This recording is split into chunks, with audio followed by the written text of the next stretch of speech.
Foundation की खास पेशकश प्राउड विमेन अचीवर्स में आप सभी का बहुत बहुत स्वागत। मैं हूं आपके साथ अस्मिता सिंह मलिक और मेरे साथ आज जुड़ रही हैं उमा गुप्ता जी, जो कि सोशल वर्कर हैं।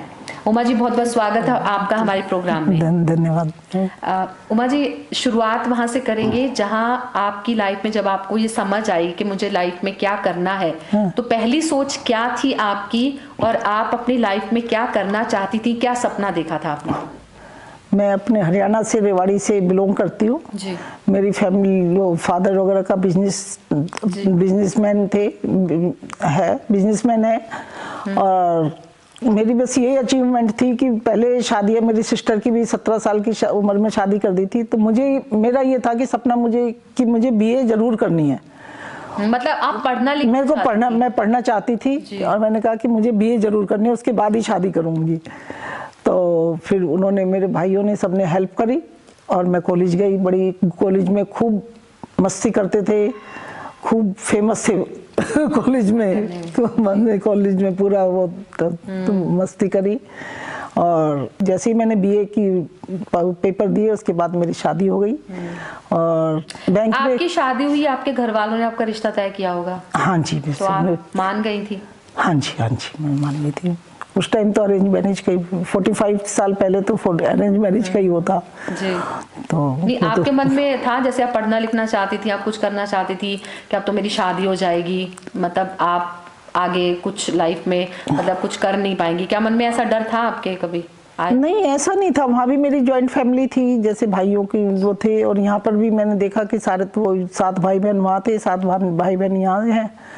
तो मेरे को तो अपना कोई फर्क ही नहीं लगा कि मेरी तो यहाँ की लाइफ में करके जब आप जिस घर में आई तो आप सबसे बड़े आप ही, यानी कि मैं सबसे बड़ी थी।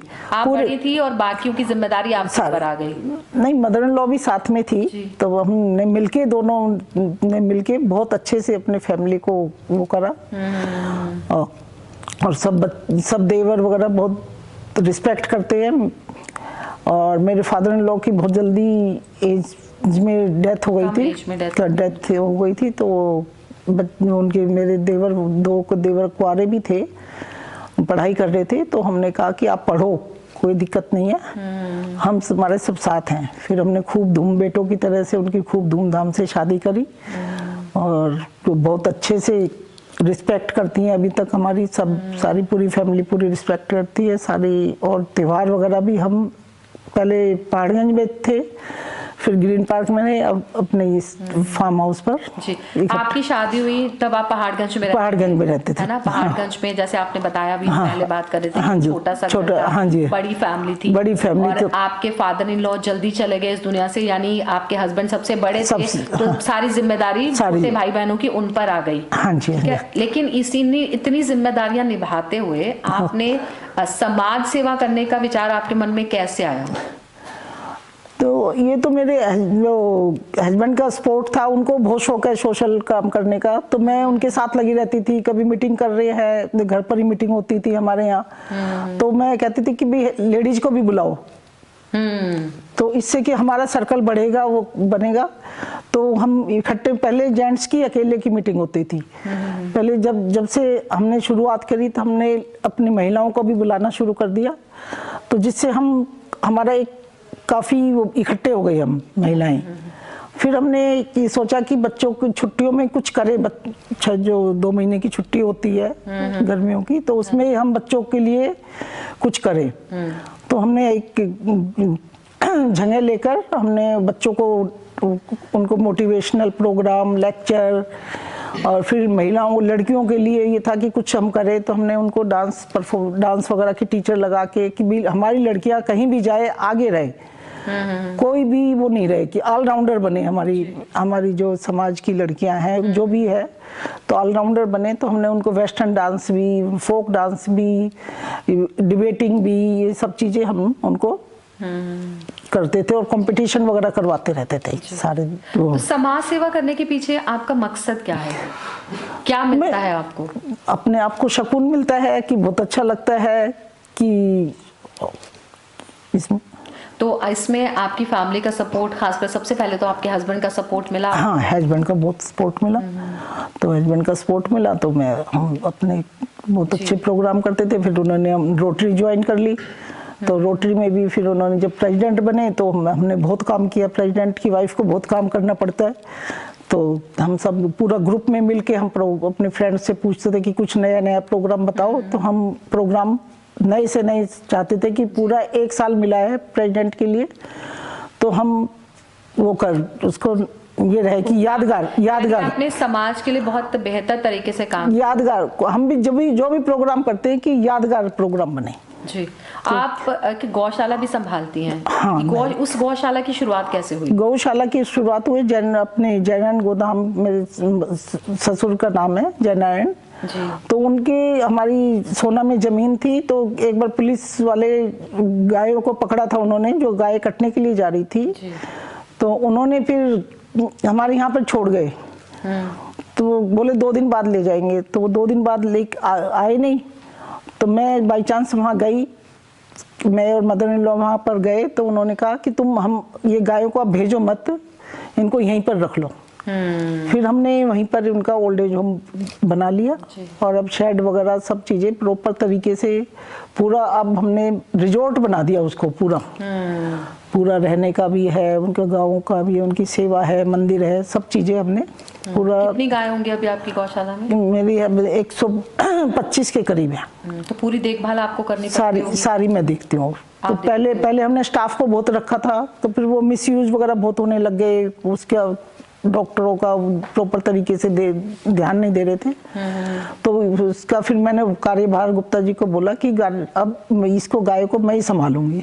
अब मैं हफ्ते में 3 बार वहाँ जाती हूँ, और मेरे को बहुत अच्छा लगता है। जैसे ही मैं जाती हूँ तो गाय मेरे चारों तरफ घूम जाती है, गाड़ियों मेरे को देखते ही, और मैं उस पर हाथ फेरती हूँ, तो बहुत अच्छा लगता है उनको। और ये सारा प्रताप हमारी ये गौओं, जब से हमने गौशाला करी है, ये सारी जो प्रताप है, जो हम इतनी लिविंग में रह रहे हैं ऐसे उसमें, तो उन्हीं की कृपा से हुआ है जी। गोल्ड सूक मॉल के ओनर हैं आपके हस्बैंड? हाँ जी जी। तो आपका भी पार्टिसिपेशन रहता है उसमें? तो बस को भी प्रोग्राम वगैरह करते हैं जी। तो पहले जब बना था कंसेप्ट में, हमने कई जगह हमने मीटिंग करी, भाई ये कंसेप्ट हमारा चलेगा नहीं चलेगा। उस टाइम में योगदान था तो उसमें यही थी कि मैं मीटिंग वगैरह करने के लिए जाती थी उनके, कि ये कंसेप्ट चलेगा, मोलों में चलेगा नहीं चलेगा। अभी तो जैसे दरीबे में है दुकानें सारी। बिल्कुल। तो हमने ये सोचा कि जो सेफ्टी के हिसाब से हम मॉल में, मान लो हम पूरा मॉल ओनली फॉर ज्वेलर्स का बनाएंगे, तो वो ज़्यादा सेफ्टी रहेगी। अब हम पैसे ले लेके वो गलियों में घूमते हैं, तो उसमें सेफ्टी नहीं है लेडीज की, ना गाड़ी जाती है ना कोई रिक्शा जाती है। तो हम फिर वो दुबई गए थे, तो हमने वहाँ से कंसेप्ट देखा कि यहाँ पे भी गोल्ड सुक मॉल है। तो हमने फिर ये बच्चे मेरे 3 बेटे हैं, तीनों बाहर से बोस्टन से पढ़ के आए हैं। तो उन्होंने कहा कि पापा का हम सपना पूरा करेंगे। तीनों ने फिर पूरी मेहनत लगन से उन्होंने पूरा 2 साल में इतना नाम कर दिया गोल्ड सुक का। तो वो सक्सेस फिर हमने 10 स्टेट में फिर हमने इनके बनाए। कोई टफ मोमेंट आपकी लाइफ का जो आपको याद आता हो, आपने कैसे संभाला उस समय अपने आप को, अपनी फैमिली को? टफ तो ये है कि एक तो फादर इन लॉ की डेथ हुई, उस टाइम में बहुत टफ पीरियड था कि ये गुप्ता जी की, वो हस्बैंड की भी 30 साल की एज थी, मैं भी थी।